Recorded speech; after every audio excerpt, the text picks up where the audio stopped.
Everybody. My name's Keith Miller. I'm the host of the Soul of Life podcast, where psychology comes to life in science, athletics, the arts, culture, and spirituality. And I'm glad you're here. If you're here for the meditation and IFS lesson, IFS is called Internal Family Systems Therapy, and I'll explain a little bit about that. The format of what this is going to look like is me chatting for about 10 minutes about IFS, giving a short lesson on one concept. And then we're going to dive right into the work. We're going to do a guided meditation where I focus and guide you to focus on some different parts of you and give you some help interacting with these parts so that you can create some space in the center where you are. There's the qualities of what we call self that emerge when we're able to work with our parts and release the burdens that they carry, the agendas, fears, pain, things that they're afraid of. And we can feel more energized, more centered, more responsive, more clear and compassionate. Just a little bit about me. I'm a social worker, and I've learned all my life what it's like to be a healer in clinical private practice. That's where I've come into contact with IFS for the last 20 years.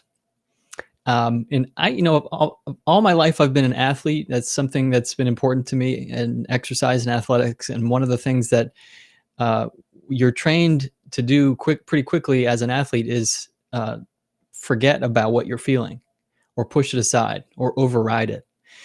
And a lot of us think that that's the way we can go through life, is just pushing ourselves. Well, today we're going to work with a very specific kind of protector, part of the psyche that is familiar to many of you, called the inner critic.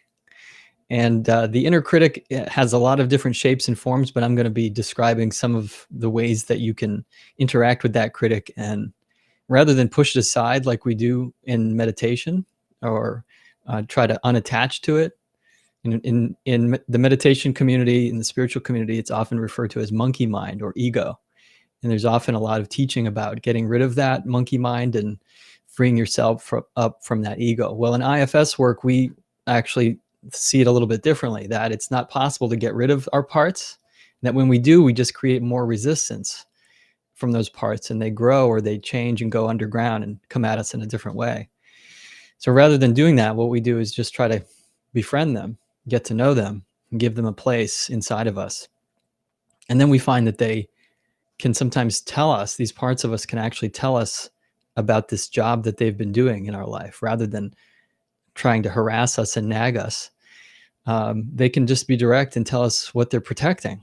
And then we can begin to change and go to what we call the exiles, the parts of us that are sometimes carrying pain, things like shame or helplessness, terror, fear is a big one of those exiles, things that we, on any given day just don't want to feel. We just would rather run away from that. Well, instead, in this work, we learn that we can have a non-judgmental awareness of all of our parts. All parts are welcome, especially and including the exiles, especially parts of us that are carrying pain. So this idea of non-judgmental awareness may be new for some of you, but if you've ever felt taken over by your emotions, welcome to the club. That's I think a good portion of our day. I know my days is responding to these emotional triggers. It just, we feel the feeling, and then we're aware of it after it happens. Almost like we don't have control over it, like we're not in the driver's seat. Maybe you've tried meditation before and you just think it doesn't work. You don't get it. And sometimes that's me too, by the way. Sometimes I can't do this work without someone facilitating and helping me interact with my parts directly. Maybe you want a spiritual practice, but you're kind of skeptical of religious teaching or spiritualizing, and this can be really helpful for that too. At our core, IFS teaches that there's really this space that Dick Schwartz calls the self, which really has these spiritual qualities. And he wasn't setting out to find it. He wasn't trying to create a spiritual practice. But it turns out what people report to us when we help them detect, find the parts of them that have these agendas to protect them, and when we get them to step aside, we find that at the middle is this place that's not really a part. It doesn't have an agenda. It just has these qualities like calmness, compassion, clarity, connectedness, confidence and calmness. It's creative. So we can access that at any point in time by simply noticing the parts of you that are there, paying full attention to them. So it's a sort of mindful awareness, and then practicing what we call in IFS unblending. There's you and your part. And a question that we use to facilitate unblending very frequently is, how do you feel towards this part of you? So you can bring up a part of you that may come to mind right now. How do you feel towards your anger, right? How do you feel towards your sadness? And a lot of times people will respond and will say, I don't like it. I want it to go away. You know, they'll come to us as a therapist. They'll say, can you help me deal with this anger or this anxiety? It just keeps interfering. It's taking over. I'm having anxiety attacks. And so that's the first opportunity that you have to notice parts. You have the first part, which is usually the symptom that we're feeling, the identified symptom, whatever that is, anxiety or anger. And then how you feel toward it. That's another part of you. So now you've got two parts. And the idea here is that we have this natural multiplicity, all of us. It's normal. In fact, the smarter we are, the more, I think, multiple we are in our intelligence. It's a natural function of our intelligence to have these divisions in our mind, almost like discrete programs that are running, like computer programs that once they're switched on, they just sort of do their thing. But they're distinct and discrete from other parts of us that have very different jobs and may do something very differently. So, you know, we practice what we call the 6 Fs. Find the part, focus on it, and then flesh it out. What does it look like? Where is it in your body? Oftentimes, a lot of our parts, if it's an inner critic, like we're going to talk about during the meditation today, inner critics are often not in our body. They're kind of abstract, and they're what we call manager parts. And they are kind of sitting above us or kind of in our head. They're intellectual. A lot of people describe them as sort of up here. And they're just like looking down on us and judging and criticizing and thinking that they know best, thinking they know what to do. They're controlling. They want control, inner critics. So the third F, flesh it out. What does it look like? You know, well, it looks mean. It looks angry. So now you're beginning to visualize what that part is. It may have a voice, right? And this idea of you visualizing it, you focusing on the part, is what we call like an orchestra conductor activity. It's you unblending from that part. You're using the visual skills of your brain, your cortex, to kind of have a conversation with and separate from it, which, by the way, is a right brain activity, and that can trigger the parasympathetic nervous system in the body to relax. It can be very relaxing to do this exercise. If you're willing to give yourself permission to do it. At first, some people can feel a little uncomfortable doing it, and people will say, well, it sounds like you're asking me to talk to these parts of me. Am I crazy? And the answer is no. That's actually normal. It's totally normal to do this. In fact, what you're doing is you're just acknowledging that your brain is doing this all the time, and you're becoming more an active participant in that networking activity of your brain, which is kind of cool. Normally it's kind of on its own. And when you're there paying attention to it, it hums along much better. So there's that question, another F, the fourth F of the steps of working with parts. The fourth F is, how do you feel towards it? How do you feel towards it? And the fifth F would be, what is it afraid of? Asking that part what it's afraid of. What's it afraid would happen if it wasn't thinking about whether or not you should, go to the gym, right? What is it afraid would happen if you weren't constantly thinking about that idea, like, whatever it is you've got in your head that you're anxious about, anticipating, so ask it what it's afraid of, what would happen. And often that reveals to you, that question, what is it afraid of, will reveal to you another part of you that this part is protecting you from. Well, I'm afraid if I wasn't preoccupying you with that thought, you might just do something impulsive. There'd be no breaks or something like that. Oh, okay. So there's this manager part, worried about what you would do. It's frittering, kind of taking all your attention and energy and anxiety, because it's afraid there's another part of you that might just be impulsive and just in the moment and just do something spontaneous. So now you've got those two parts, right? You can begin to work with both of them, but one at a time. one of the most amazing kind of things to watch someone do and witness when they're doing this work is what happens when you discover that you got more than one part, and you ask one of them to wait, just like you would if 2 or 3 people were speaking in a crowded room. You'd say, wait a minute, I can't hear all of you at the same time. You know, any good teacher, right, or anybody who cares about themselves is going to say, wait a minute, I can't hear everybody at once. I'm getting confused. So you simply, ask the others that are talking to wait, or you take one aside and bring it into a special room. Again, imagining that you're doing this, and it's just you in that part, so you get to have a conversation and befriend it. You get to know what it's afraid of, what it's guarding you from.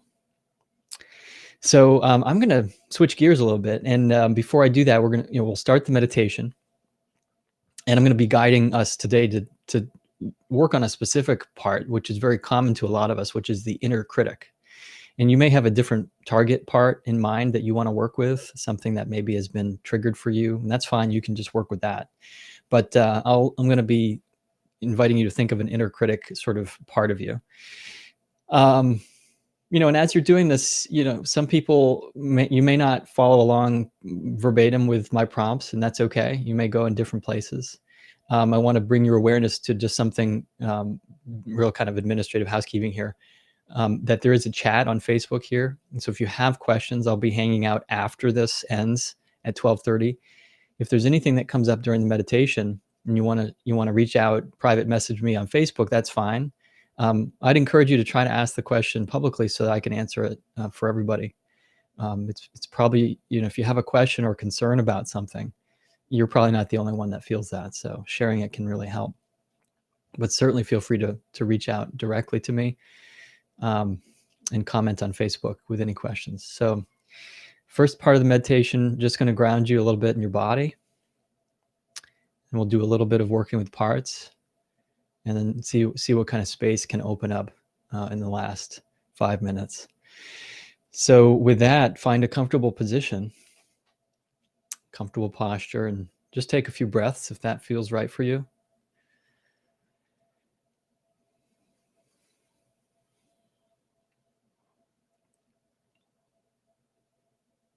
Noticing what's here for you today in your body.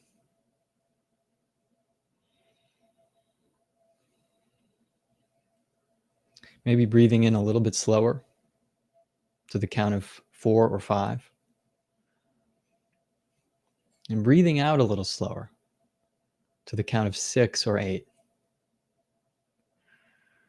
Noticing the space between your breaths. You're free for the next 15 minutes here to really just be here. You don't have to be anywhere else. And you can let go of some agendas that you may have before coming here. Thanking all the parts of you to get you to this place, to create this space with all of us together.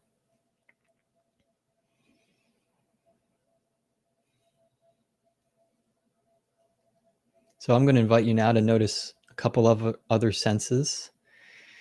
Your sense of touch, whatever your skin may be in contact with. Maybe so many things. Noticing first maybe where your hands are. We're so often using our hands as a tool to open something, to do something, to make something happen.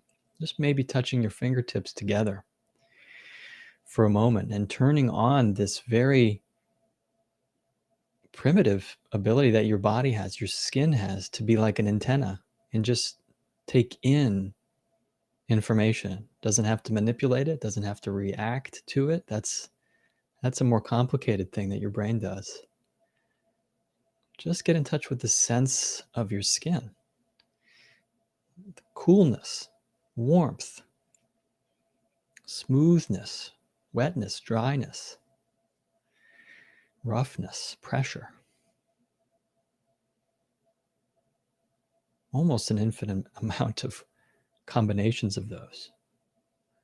Just appreciating your skin, whatever it's in contact with. Maybe feeling your feet on the floor if you're sitting. feeling your feet directly in contact with the floor, your skin, aware of that pressure, and aware of the sensation that you can feel and imagining it pulling down from your feet through the floor to the earth and through the earth all the way to the center, to the core of the earth. You're being held here by this force, just noticing that. And maybe appreciating that sense of being held here without any effort, without you doing anything. We receive that.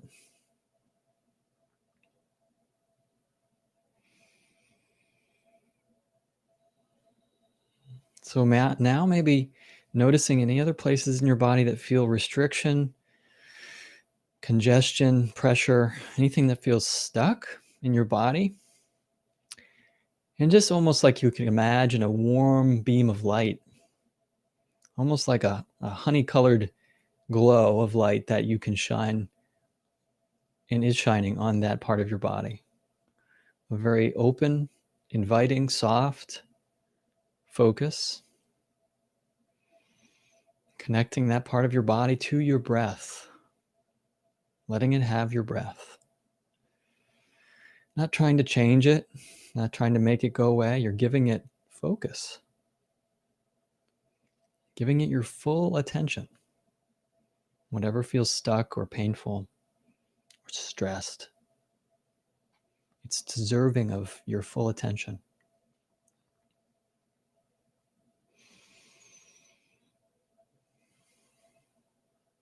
And maybe you're able to feel your heartbeat, the rhythm of your heart in some way. Just for a moment, bringing your attention to your heart.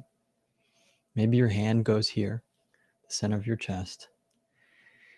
And just breathing 2 breaths with your heart, imagining your heart taking in the next breath, as silly as that image may be, allowing your heart to be filled with the air of your lungs, and then letting it go, imagining and seeing your heart soften and relax. Warmth, openness, clarity.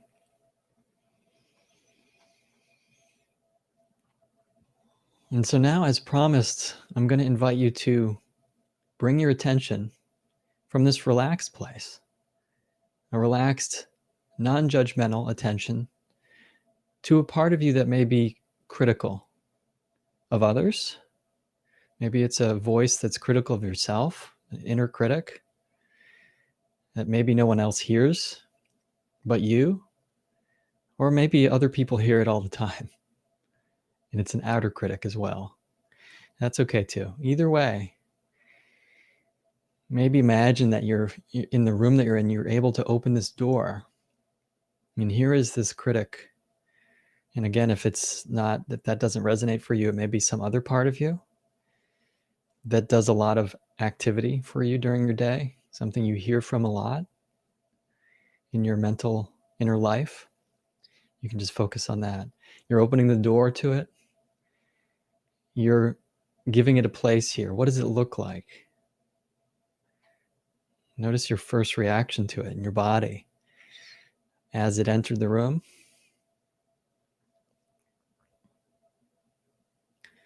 Maybe it's in your body. Where is it in your body? Bring your focus there to it. The body has so many ways it can speak to us. Most of them are nonverbal, beyond our direct control. But things may begin to move around in your body as we do this focusing. So just be curious about that. You may not be in your body at all. You can be curious about that.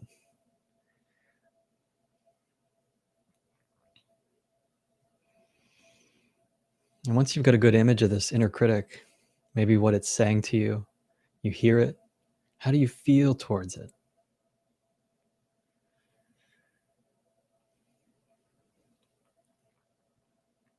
Perhaps you want to get rid of it. Perhaps you're angry or frustrated with it. Or perhaps, and this is very common, You feel beaten down by it. You feel small. So now you can begin to notice that you are working with two parts now, the inner critic and then the part that it triggers inside of you.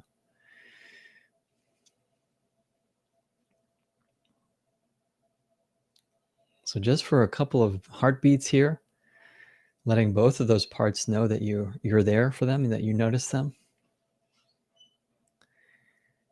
And that perhaps you can see if one of them is willing to step aside and just let you work with the other one. So if there's a fear or a critic of the critic, that's very common. We're upset that we're getting upset, right? You might ask that second one if it's willing to wait and just let you be with the primary, the first part, the target. And just follow the flow for you, whatever happens.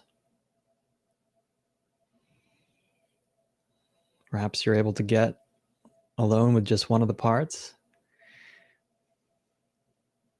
And you can ask it, what is it afraid would happen if it didn't do this job for you of criticizing you or criticizing others? What is it afraid would happen if it didn't do that job?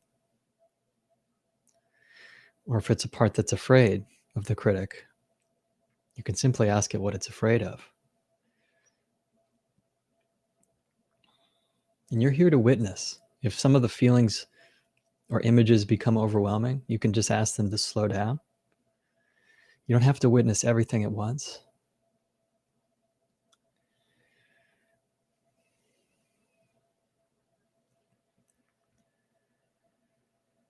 But maybe it tells you what it's afraid would happen. Just let it know that you get that. And maybe there's a time or a place where this critic can show you in your life where that thing that it's afraid of actually happened. Maybe it's afraid if it didn't criticize you, that you'd be humiliated, or you'd kind of be a slacker, or not care about doing the right thing. Maybe that's actually happened, and this inner critic has a scene or a time and place, a real place where that's happened for you. If you're open to it and you feel trusting of it, just let it show you that scene.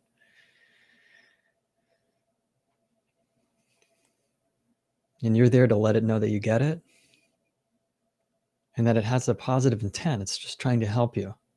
And maybe it's stuck in that time and place. Maybe it's when you were pretty young.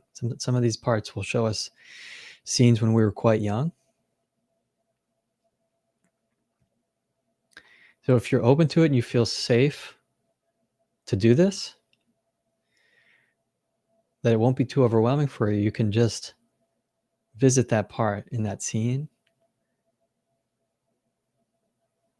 and see if you can give what that part needed, but maybe it didn't have at that time.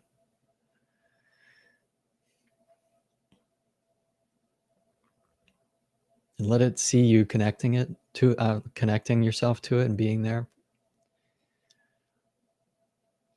And you can ask that part if it's ready to come to this place where you are now, whatever age you are, or if it needs to show you more of what it went through when it wasn't able to protect you.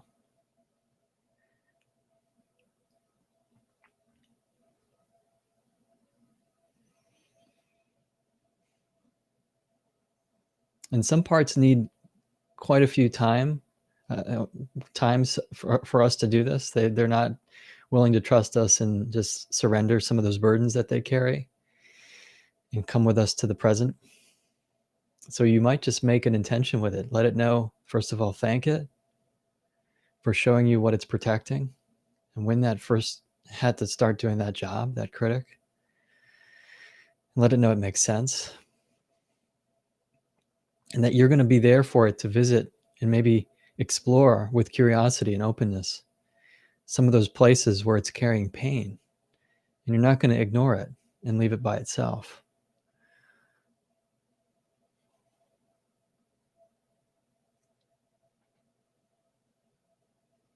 Just see how it responds to you.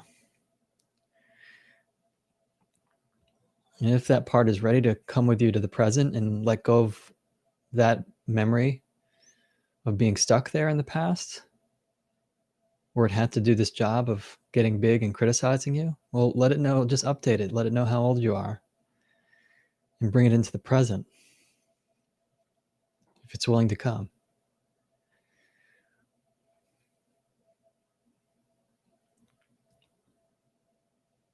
And you might invite it to go to a place where it would like to go in the present, some place that you know is, you associate with something really, really good and life-giving. Might be some place in nature. Just visualize yourself in that place with this unburdened part of you now. The critic is now maybe a little bit lighter. Maybe it looks different. It's not so critical. And just ask it what job it would like to have for you now, that it doesn't have to carry that fear.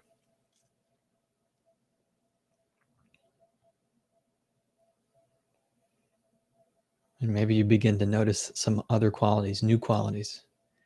Fill that space.